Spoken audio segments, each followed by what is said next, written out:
할렐루야. 7월 첫 주일 또 맥주감사절을 맞아 하나님을 예배한 우리 모든 성도들에게 하나님의 크신 은혜와 축복이 함께 하시기를 축원합니다.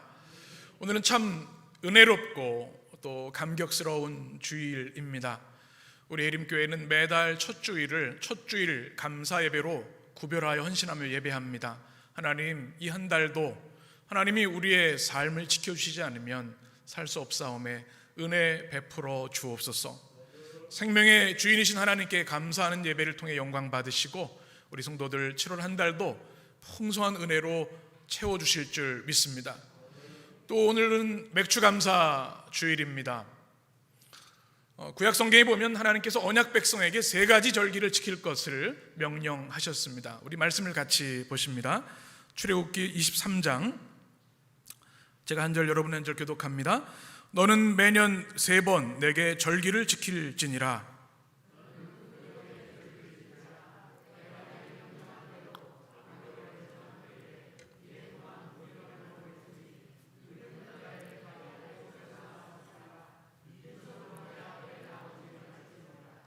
(16절) 같이. 맥추절을 지키라. 이는 내가 수고하여 밭에 뿌린 것의 첫 열매를 거둠이니라.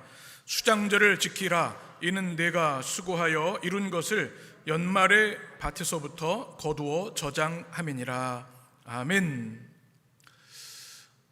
이렇게 하나님께서 언약 백성들에게 세 가지 절기를 지킬 것을 말씀하셨습니다. 세 가지가 뭡니까? 첫 번째는 무교절, 출애굽의 구원의 은혜를 감격하는 거죠. 또 오늘 지키고 있는 맥추절, 가나안에서 첫 열매를 드리는 감사절이고요. 세 번째 수장절, 이것은 가을에 풍성한 수확을 하여서 저장하여 감사하는 오늘에는 추수감사절이 되겠죠. 그런데 오늘 이 말씀에서 우리가 주목할 것은 세 차례라고 하는 히브리어 단어의 의미입니다. 이것을 우리말로 번역을 하면 원어를 의미를 살리면 세 번의 걸음들이라고 우리가 해석할 수 있습니다. 그러니 각자 생활하다가 1년에 적어도 3번은 하나님의 임재 앞에 나와서 감사를 드려야 한다라고 하는 하나님의 명령입니다. 지키라고 하는 단어는 세 가지 뜻을 가지고 있습니다. 하나는 반드시 지켜야 한다고 하는 지키다는 의미가 있고, 또 하나는 기념하다, 또 하나는 축제를 벌이다는 뜻을 가지고 있습니다. 그러니 이 감사절을 주신 하나님의 의도가 무엇일까요? 하나님의 은혜를 잊지 말고 기억하고 기념하고, 어떻게 해요? 우리가 일의 노예로 살아가는 것이 아니라 베풀으신 은혜를 누리며 축제의 삶을 살라고 하는 하나님의 명령인 것입니다. 그러니 맥주감사절은 얼마나 귀한 것입니까? 특별히 맥주감사절은 우리 대한민국의 교회들은 7월 첫 주일을 맥주감사절로 지킵니다. 구약의 가나안에 도착했을 때 광야를 지나 험하고 어려운 길을 걸어 가나안에서 첫 농사를 짓습니다. 처음에는 보리 한 단으로 하나님께 수확을 하여 드립니다. 그리고 49일 동안 이 추수를 하게 되는데요. 그래서 뭐라고 할까요? 7일을 7번 지난다를 77절이라고 얘기하기도 합니다. 또 50일 되는 날 온 백성이 하나님 앞에 큰 성대한 축제를 벌이기 때문에 오순절이라고 이야기도 합니다. 이 맥추절의 영성, 감사를 품고 한국교회는 7월 첫 주를 맥주감사절로 지킵니다. 우리 초기 한국 그리스도인들은 참 힘든 상황이었죠. 우리 춘궁기라고 하죠. 보릿고기가 있어서 이 겨울이 지나고 봄이 되면 먹을 것이 없는 겁니다. 나무 껍질과 풀 뿌리를 먹는 고통 가운데 있었습니다. 그러다가 보리 농사를 짓고 수확을 하면 하나님께서 주신 은혜를 감사하며 그 보리단을 가지고 교회에 나와서 하나님, 이 춘궁기에도 우리 자식들 굶어 죽지 않고 이렇게 살아있게 하시니 감사합니다. 눈물로 감격으로 예배를 드리는 것이 이 맥주감사절의 영성입니다. 우리 해림의 모든 성도들, 오늘 이 맥주감사절이 그저 매년 맞이하는 감사절이 아니라 하나님의 은혜가 없었으면 지금 내가 존재할 수 없고 돌아보니 하나님의 은혜 아닌 것이 없습니다 고백하며 이 감사절의 영성을 누리며 살게 되시길 간절히 축원합니다. 저는 맥주감사절 설교를 몇 주 전부터 준비하면서 이런 기도를 했습니다. 하나님, 올해 맥주감사절 어떤 설교를 하기를 원하시나요? 제가 구약에 있는 말씀들로 다 했거든요. 지금 6년차 설교를 하다 보니까 출애굽기, 레위기 다 했어요. 어떤 말씀을 전할까요? 하나님, 특별히 이 팬데믹으로 인해서 사람들이, 우리 성도들이 너무나 어려운 삶을 살아갑니다. 돌아보면 다 힘들고 어려운 것밖에 보이지 않는데요. 하나님, 감사절에 어떤 말씀을 전해야 합니까? 이런 기도를 드렸는데요. 하나님 주시는, 제 마음에 주시는 메시지는 이것이었습니다. 내가 너희들에게 이미 많은 것을 주었다. 눈을 뜨도록 하여라. 감사는 믿음이다.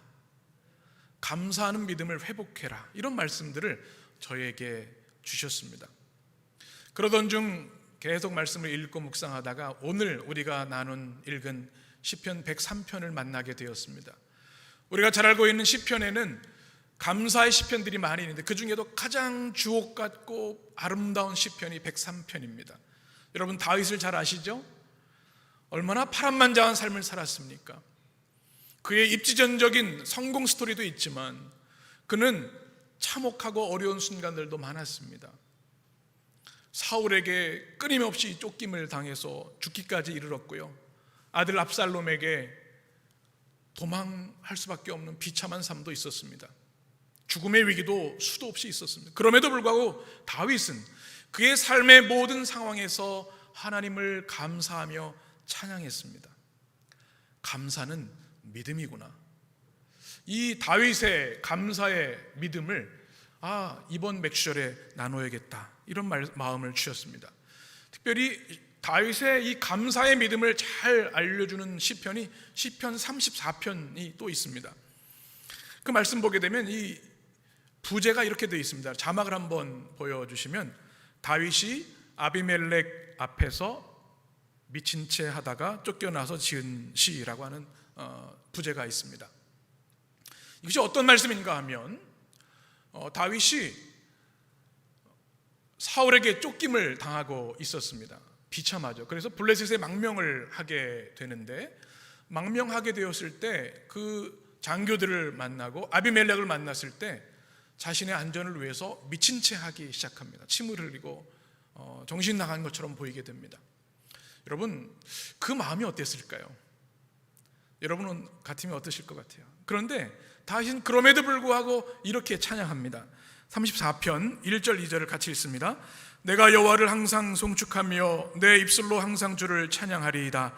내 영혼의 여호와를 자랑하리니 곤고한 자들이 이를 듣고 기뻐하리로다.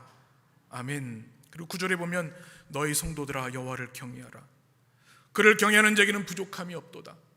또 18절에 보면 여호와는 마음이 상한 자를 가까이 하시고 충심으로 통회하는 자를 구원하시는도다. 의인은 고난이 많으나 여호와께서 그의 모든 고난에서 건지시는도다. 그 비참한 상황에 미친 채 하는 그 상황, 내가 이렇게까지 하면서 살아야 되나? 그런 상황에서도 다윗은 이 정금 같은 감사의 찬양을 올려드렸습니다. 오늘 맥주감사절을 맞으면서 하나님, 저도 이 다윗의 믿음, 감사하는 믿음을 회복하기를 원합니다. 여러분의 기도와 응답이 되시기를 축복합니다. 1절 말씀을 보시면 다윗이 어떻게 이런 비참한 상황 가운데에서도, 아니 모든 상황에서 주님을 찬양할 수 있었는지 그 비결을 알 수가 있습니다. 1절을 같이 읽습니다. 내 영혼아 여호와를 송축하라. 내 속에 있는 것들아 다 그의 이름, 거룩한 이름을 송축하라. 아멘. 내 영혼아 송축하라 라고 말씀하고 있는데요, 명령인데 누구에게 하고 있는 거예요? 다른 사람이 아닙니다. 내 영혼에게. 이것을 자기 명령 화법이라고 얘기를 합니다. 참 독특하죠. 왕이기 때문에 부하들에게 명령할 수도 있고 또 자녀들에게 명령할 수 있겠지만, 그는 다른 누구도 아닌 자신의 영혼을 향해서 내 영혼아 송축하라, 자기에게 명령하고 있는 겁니다. 왜 이렇게 했을까요? 먼저는 자신의 영혼을 깨우기 위해서입니다. 여러분, 어린 아이들 잠 깨워보신 적이 있습니까? 어렵죠. 학교 보내야 되는데 안 일어나면 어떻게 해요? 누구야 계속 깨워야 돼요. 그런데 우리 영혼도 마찬가지라는 겁니다. 우리 영혼이 하나님을 바라고 하나님 안에 살아 역사해야 되는데 세상에 잠식되어 잠들 때가 있어요. 여러분, 가장 위험한 운전이 졸음운전이지 않습니까? 영혼이 잠자면 우리는 말을 하고 움직이지만 우리의 영혼은 잠들어 엉뚱한 길로, 위험한 길로 갈 수 있다는 사실을 기억해야 합니다. 다윗은 이것을 알았습니다. 그래서 자신의 영혼을 향해 명령합니다. 이 시대 가장 큰 비극이 무엇일까요? 우리는 그 어느 시대보다도 화려하고 풍성한 것을 누리며 살아갑니다. 최첨단 과학기술이 있는 시대입니다. 그런데 우리 안의 영혼들을 보면 영혼이 피폐하고 무너져 있는 사람들을 봅니다. 삶의 목적을 잃어버리고 불안과 두려움과 소외와 폭력으로 가득한 무너진 영혼들이 이 시대의 가장 큰 문제이죠. 우리 하나님의 백성들의 사명이 무엇입니까? 그 잠든 영혼들을 깨우고 무너진 영혼들을 다시 회복시키는 것인 줄 믿습니다. 다윗은 자신 영혼을 위해서 그가 그토록 하나님을 사랑하고 경외했지만 어느 순간 영적인 잠에 빠질 수 있음을 알아서 내 영혼아 자신의 영혼을 깨우고 있는 겁니다.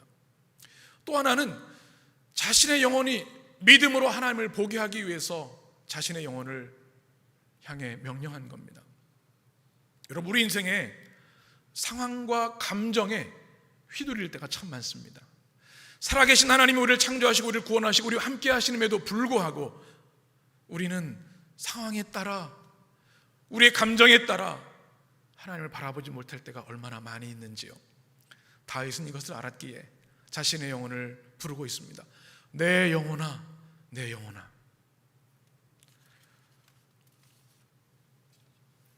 여러분은 여러분 영혼에게 무엇을 말씀하고 계십니까? 세상 사람들은 나 성공해야 돼, 내가 몇 년도까지 이거 반드시 성취해야 돼, 집을 늘려야 하고 뭔가 더 좋은 걸 가져야 해, 이런 메시지들도 가득 차 살아갑니다. 하나님의 백성들은 어떠해야 될까요? 여러분, 여러분의 영혼에게 무엇을 명령하고 계십니까? 세상 사람들과 우리 하나님의 백성들은 구별된 다른 삶을 살아야 합니다. 20세기 최고의 지성, 또 복음주의자라고 하는 존 스토트 목사님이 쓴 제자도라는 책이 있습니다. 이 책에 보면 존 스토트 목사님은 제자로서 지켜야 할 가장 첫 번째가 뭐냐? 불순응이라고 합니다. 불순응, 순응하지 않는 것, 세상에 휩쓸리지 않고 깨어 하나님의 말씀과 하나님 뜻대로 살아가는 것이 제자의 첫 번째 요소다. 사랑하는 여러분, 우리가 우리 영혼을 향해 무엇을 말해야 하는지 오늘 말씀을 통해서 같이 마음에 새겼으면 좋겠습니다. 한번 따라하겠습니다. 내 영혼아 송축하라. 1절 말씀 같이 읽습니다. 내 영혼아 여호와를 송축하라. 내 속에 있는 것들아 다 그의 거룩한 이름을 송축하라. 아멘. 첫 번째, 다윗이 자신의 영혼을 향해 명령하고 있는 것은 송축하라라는 뜻입니다. 찬양하라는 뜻이죠. 근데 중요한 단어는 내 영혼아, 네페쉬라고 하는 히브리어는 우리의 지정의, 전심으로 하나님을 찬양하라는 것입니다. 찬양할 때 그냥 형식적으로 하는 것이 아니라 내 속에 있는 모든 것들아 전심으로, 지정의, 우리의 온 존재를 당해 주님을 찬양하라고 자신의 영혼을 깨우고 명령하고 있습니다. 다윗이 왜 이렇게 자신에게 강력하게 명하고 있는 것일까요? 다윗은 누구보다 뛰어난 시인이었고요, 음악가였습니다. 누구보다 찬양을 많이 하는 사람이었어요. 그럼에도 불구하고 하나님을 찬양하는 것, 호흡이 있는 자마다 하나님을 찬양하라 하신 그 말씀대로 찬양하도록 지음받았기에 그 어떤 상황에서도 하나님을 찬양해야 함을 그는 자신에게 명하고 있는 겁니다. 찬양할 때 하나님은 영광을 받으십니다.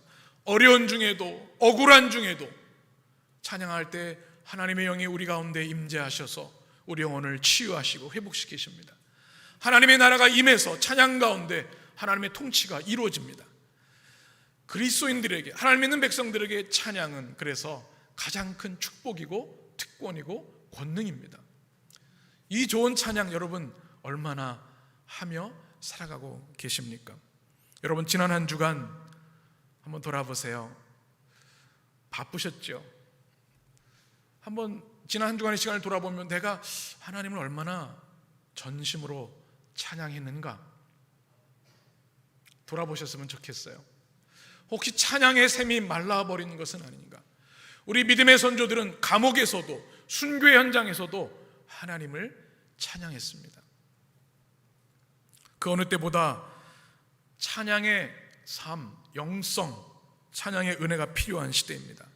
여러분, 오늘부터라도 이 맥주감사절을 기점으로 해서 여러분 찬양의 삶을 많이 회복하셨으면 좋겠어요. 한번 따라해 보실까요? 삼찬 프로젝트. 우리 해림교회는 오늘부터 삼찬 프로젝트를 합니다. 뭐 일식 삼찬, 반찬 3개 찬이 아니고요, 찬은 3번 찬양, 적어도 3번 하루에. 아침에 일어나서 출근하시고 뭐 얼마나 바쁘세요. 그러면 유튜브나 음악으로 찬양을 들으시며 찬양하셔도 됩니다. 점심시간에 찬양하시면 좋겠죠. 근데 직장에서 어떻게 찬양해요?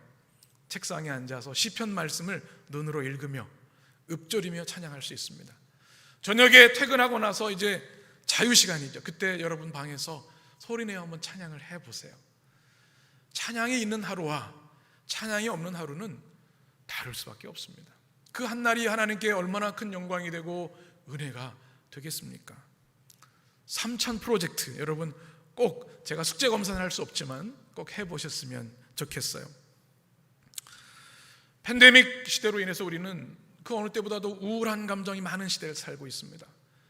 되는 게 하나도 없어요. 실패감, 절망감. 그런데 우리 감정을 이끌어서 찬양으로 이끌어내기가 참 어렵다는 거죠. 어떻게 해야 우리 영혼의 찬양이 불일듯 일어날 수 있을까요? 하나님의 음성, 하나님의 말씀을 들어야 합니다. 우리에게 향하신 이 어려운 시대를 살아가는 성도들에게 주시는 하나님의 그 놀라운 사랑과 위로의 말씀을 들으면 우리 영혼의 찬양이 회복되어집니다. 유세이란 찬양이 있습니다. 여러분 화면 한번 보시면, 여러분 오늘 꼭 유튜브 찬양 한번 꼭 들어보셨으면 좋겠어요. 제가 오늘 셀리더 방에 그 링크를 좀 걸어 드리려고 합니다. 로렌 데이글이라고 하는 가수가 부른 노래가 유세이라는 노래입니다. 2020년 빌보드 크리스천 아티스트 최고의 명예를 가진 사람입니다. 일반인들도 많이 좋아하는 노래인데요, 한국에서도 가수들이 리메이크해서 부르기도 했죠. 이분은 이 크로스오버 찬양, 가스펠송을 많이 부르는 분인데, 여기서 유라고 하는 단어는 하나님을 뜻하죠. 제가 그 가사를 좀 읽어드립니다. 이 어려운 시대를 살아가는 우리들에게 주님이 뭐라고 말씀하시는지. 그 첫 줄 이렇습니다. I keep fighting voices in my mind that say I'm not enough. 나는 내 안의 목소리와 계속 싸우고 있습니다. 내가 부족하다고. 우리 영혼에 너 아무것도 아니야, 너 이게 왜 이 모양이야, 끊임없는 목소리가 들린다는 거죠. 모든 거짓말이 나에게 말합니다. 나는 절대 기대치에 못 미칠 거라고. 다시 한번 내가 어떤 존재인지 더 생각나게 해주세요. 내가 어떤 존재인지 알고 싶어요. 주님께서는 내가 사랑받고 있다고 말씀하시죠. 내가 아무것도 느끼지 못할 때 주님께서는 내가 강하다고 말씀하시죠. 내가 약하다고 생각할 때 주님께서는 내가 세움받았다고 말씀하시죠. 내가 부족할 때, 내가 혼자 동떨어져 있을 때 주님은 말씀하시죠. 나는 주님의 것이라고. 그래요, 나는 믿어요. 나는 믿어요. 주님께서 나에게 말씀하시는 것을 나는 믿어요. 이 찬양이 얼마나 감동이 되는지요. 여러분 꼭 들어보세요. 세상이 나에게 하는 말과 하나님이 우리 영혼에게 하시는 그 은혜의 말을 대조하면서 내가 무엇을 믿고 살아가느냐. 나는 세상이 너 이거 부족해, 너 형편없어라는 말이 아니라 하나님이 얼마나 우리를 소중히 여기시고 사랑하시는지, 우리가 결코 홀로 있는 것이 아니라는 사실을 이 찬양을 통해 고백하고 있습니다. 여러분은 세상의 메시지를 듣고 살고 계십니까? 아니면 하나님의 그 살아있는 뜨거운 말씀을 듣고 살고 있습니까?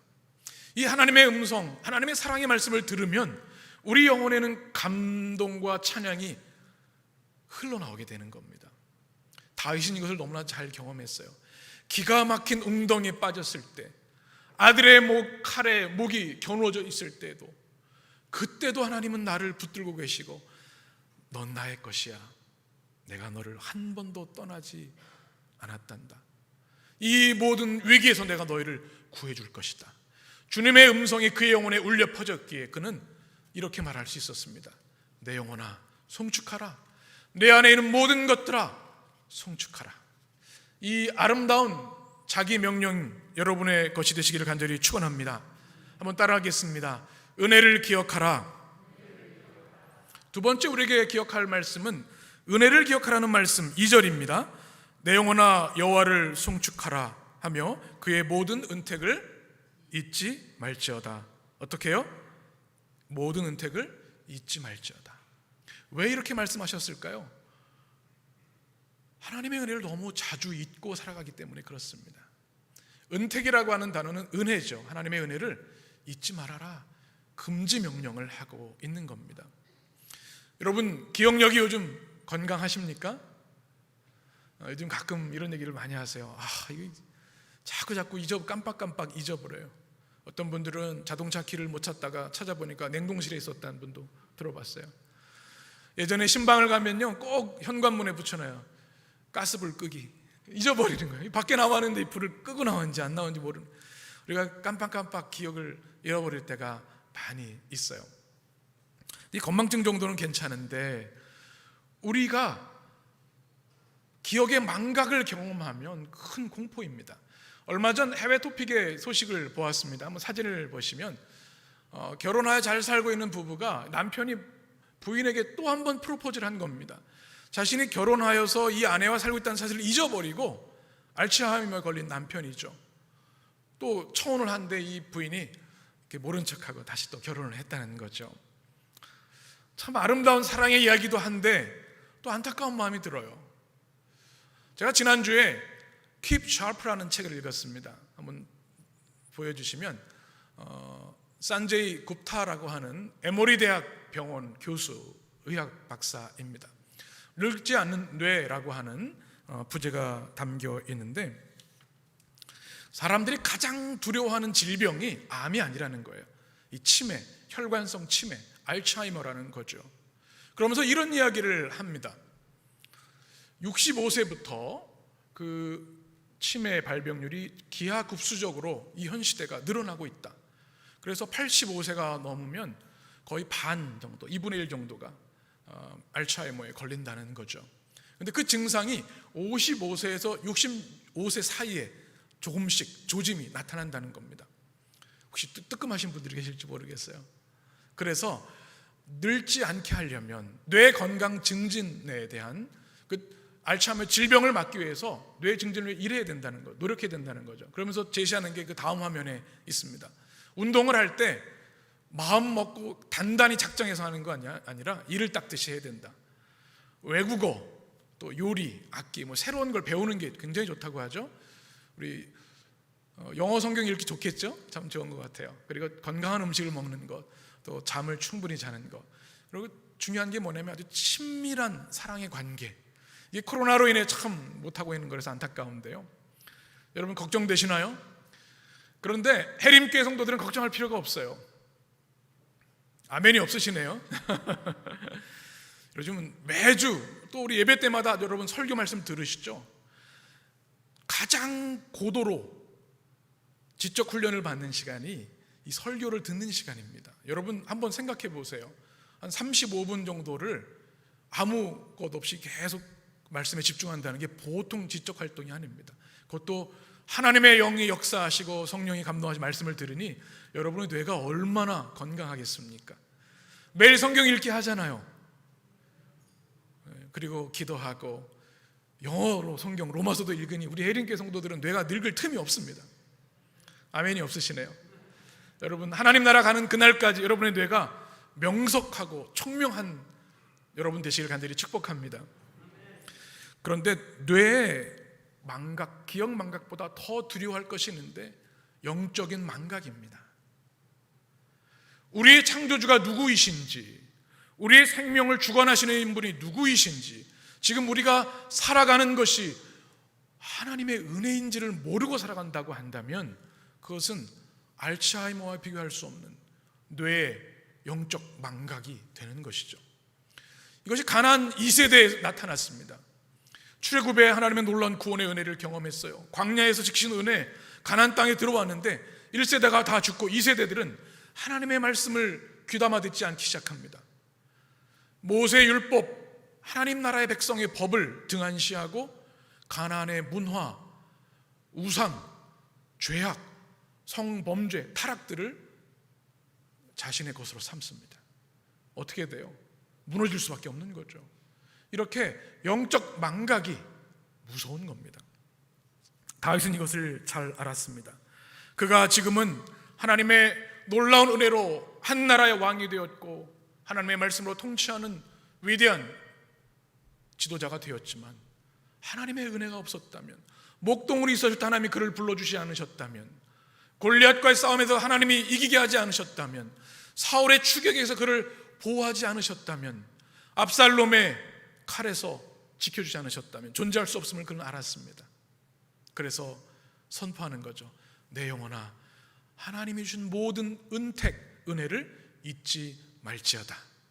여러분에게도 아멘이 되시길 간절히 축원합니다. 그러면 다윗이 말하는 잊지 말아야 할 은혜는 무엇인가? 첫 번째, 한번 따라하겠습니다.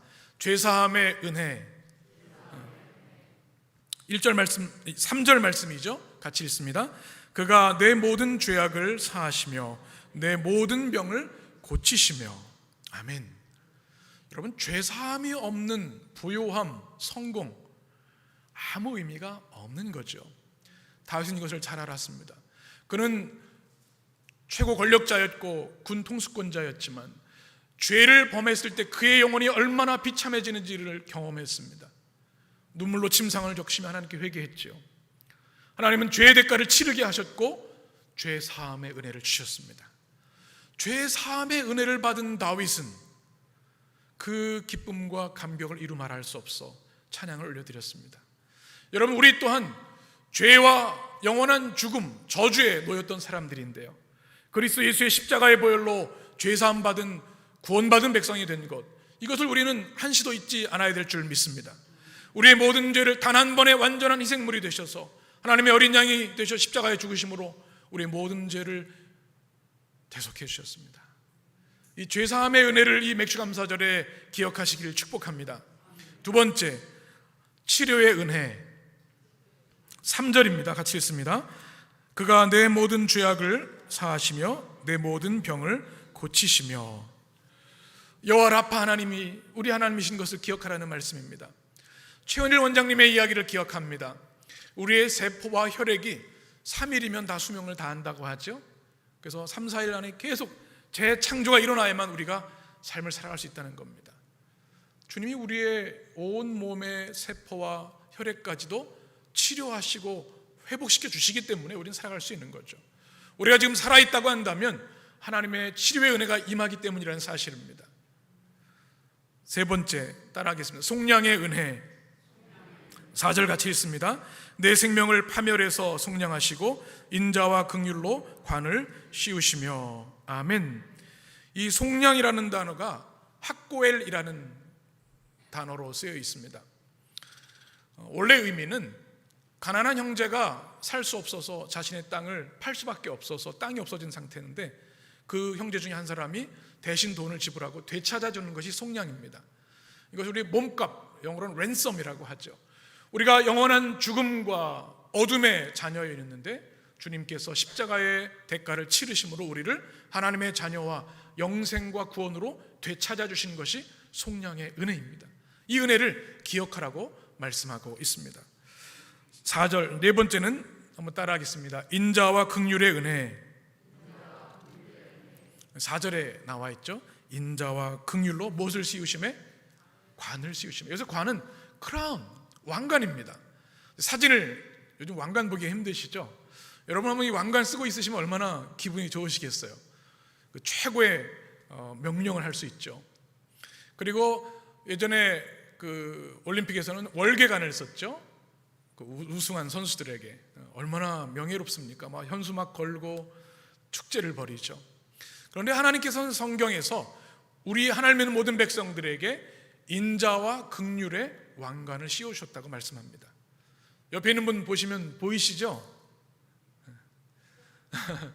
보이지 않는 영원한 왕관을 주님은 우리에게 씌워주셨어요. 여러분 어깨에 힘을 주시고 당당하시길 바라요. 그냥 왕관이 아니에요. 인자, 헤세드, 끊을 수 없는 하나님의 사랑. 긍휼 뭐예요? 나함, 어머니의 생명을 건 자녀 사랑의 뜻을 말합니다. 생명을 걸고 지키는 하나님의 긍휼이 여러분 가운데 임하고 있습니다. 지키고 계십니다. 그로 인해 감사하시길 축원합니다. 마지막 따라하겠습니다. 만족하게 하시는 은혜. 5절 같이 읽습니다.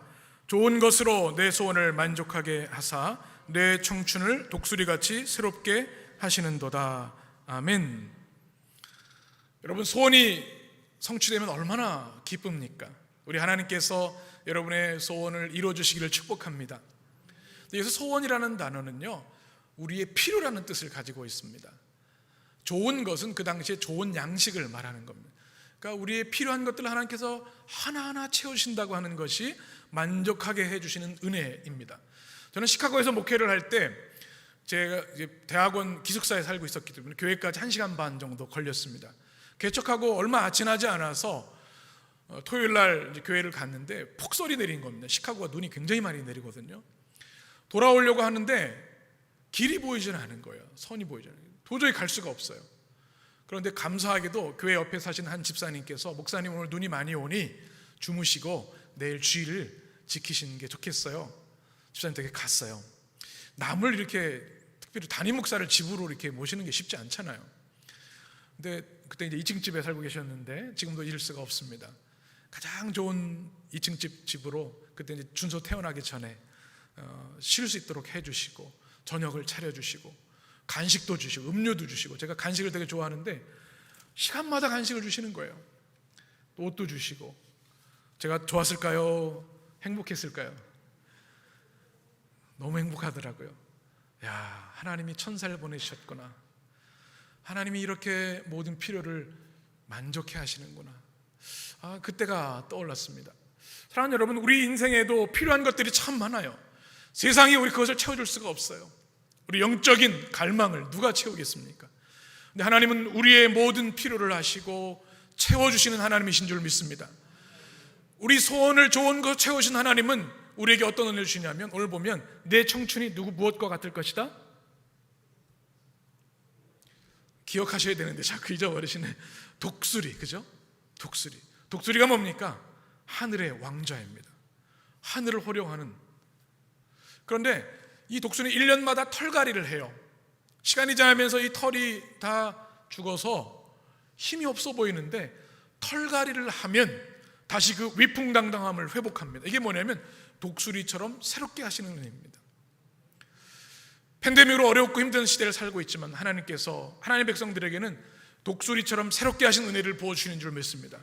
매 주일 예배드리는 것을 통해, 말씀을 통해, 매일 기도하는 시간을 통해 우리의 영혼을 새롭게 하신 하나님의 은혜, 여러분에게 풍성히 임하게 되기를 간절히 축복합니다. 다윗은 이 5가지를 하나하나 열거하면서 은혜를 잊지 말라고 이야기합니다. 왜 그렇습니까? 은혜를 기억해야만 우리가 하나님의 자녀로, 백성으로 살아갈 수 있고 감사하는 삶을 살 수 있기 때문입니다. 베네딕트 수도사 데이비드 스웨딜드 레스트라는 사람은 이렇게 얘기합니다. 행복이 우리를 감사하게 하는 것이 아니라 감사가 우리를 행복하게 하는 것이다. 깊은 영성의 고백이죠. 감사를 하나님께 표현하는 것이 중요합니다. 이제까지 우리 주변과 상황과 감정에 매몰되어 하나님을 향한 감사가 잃어버려졌다면 그것을 꼭 회복하셨으면 좋겠습니다. 라트비아라는 나라가 있습니다. 세계에서 가장 큰 합창을 하는 나라로 유명합니다. 사진을 한번 보여주시면 5년에 한 번 라트비아는 독립기념을 기념해서 정말 5만 명 정도가 모여서 합창을 하는데요, 밤을 새워서 한다고 합니다. 전 세계에서 가장 오랫동안 노래를 하고 가장 많은 사람이 노래하는 기록을 가지고 있습니다. 새벽 6시까지 1만 5천 명의 합창단이 준비한 노래를 밤새도록 노래 부른다는 거죠. 왜 이렇게 할까요? 노래 한 곡 비우기도 힘든데.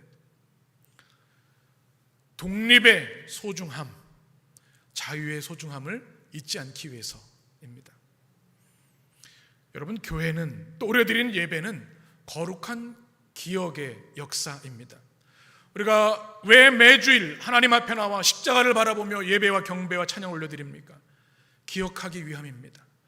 우리의 주인이 누구시고 우리에게 십자가 구원을 주신 하나님의 은혜가 무엇인지를 기억하기 위해서. 교회는 거룩한 기억의 공동체가 되어야 하는 것이죠. 맥주 감사절을 통해서 우리의 거룩한 기억이 회복되기를 원합니다. 데살로니가전서 5장 18절에 이렇게 말씀합니다. 같이 읽습니다. 범사에 감사하라. 이것이 그리스도 예수 안에서 너희를 향하신 하나님의 뜻이니라. 아멘. 하나님의 뜻은 우리가 이 땅에서 최고 권력을 갖거나 성공하는 것이 아니라 모든 주어진 상황에 범사에 감사하는 것이라고 말씀하고 있습니다. 여러분, 이 맥주 감사절에 무엇을 감사하고 계십니까? 제가 지난주 맥주 감사절 헌금을 드릴 때 봉투에 감사 제목들을 좀 기록해 보라고 하셨는데요. 여러분, 기록하셨습니까? 무엇을 기억하십니까? 장 도미니크 보브라는 사람이 있습니다. 사진 한번 보여주시면 엘르라고 하는 세계 최고의 잡지의 편집장이었고 성공 가도를 다니던 그가 하루아침에 운전하다 뇌졸중을 맞게 됩니다. 그러면서 잠금 증후군에 걸리게 되는데 이 책의 제목처럼 잠수정처럼 꼼짝달싹 할 수 없는 겁니다. 할 수 있는 건 뭐냐면 왼쪽 눈을 깜빡거리는 것. 그런데 언어치료사의 도움으로 이 도미니크 보브가 자신이 하고 싶은 이야기를 책으로 썼습니다. 1년 3개월이 걸렸고요. 그 눈 깜빡한 횟수가 20만 번이라고 하는데요. 그 책이 바로 잠수정과 나비입니다. 그는 그 글을 첫머리에 이렇게 얘기를 합니다. 나의 간절한 소원은 고이다 못해 흘러내리는 침을 삼키는 일입니다. 내가 만일 내 힘으로 흘러나오는 침을 삼킬 수만 있다면 나는 이 세상에서 가장 행복한 사람일 것입니다. 여러분, 침을 삼킬 수만 있다면 여러분은 저보다 훨씬 더 행복한 사람들입니다. 침을 삼킬 수 있음을 감사하십시오. 직접 경험한 거예요.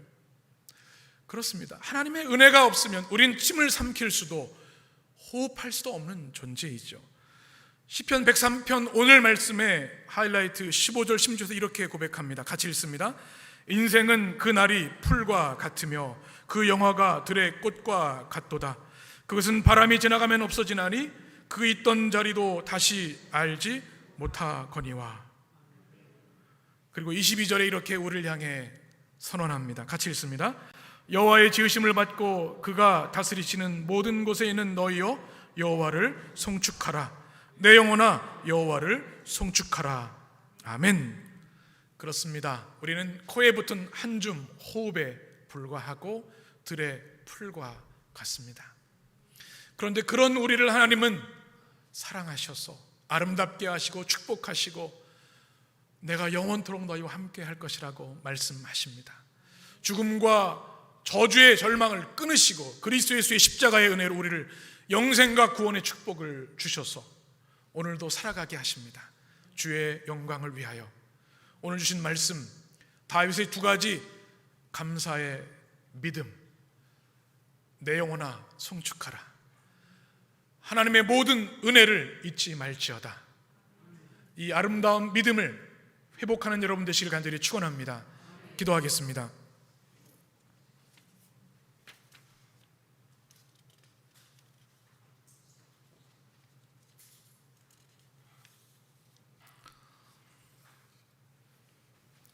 여호와께서 집을 세우지 아니하시면 세우는 자의 수고가 헛되고 여호와께서 성을 지키지 아니하시면 파수꾼의 깨어 있음이 헛되도다. 너희가 일찍 일어나고 늦게 누우며 수고의 떡을 먹음이 헛되도다. 그러므로 여호와께서 그의 사랑하는 자에게 잠을 주시도다. 생명의 주 하나님, 맥주 감사들을 통해 우리에게 말씀하여 주시니 감사합니다. 내 영혼아 송축하라. 주님, 그 어떤 상황과 감정에 매몰되지 않게 하시고 하나님의 의뢰와 사랑받은 우리들이 주님을 찬양하며 영원토록 살게 하여 주옵소서. 모든 은혜를 잊지 말지어다. 하나님이 베풀어 주신 5가지 은혜, 아니 셀 수 없는 그 은혜를 기억하며 주님 날마다 감사하며 찬양하며 살아가게 하여 주옵소서. 그래요 2021년 하반기도 감사와 찬양과 은혜의 열매가 풍성한 놀라운 축복이 임하게 하여 주옵소서. 예수님의 이름으로 기도합니다. 아멘.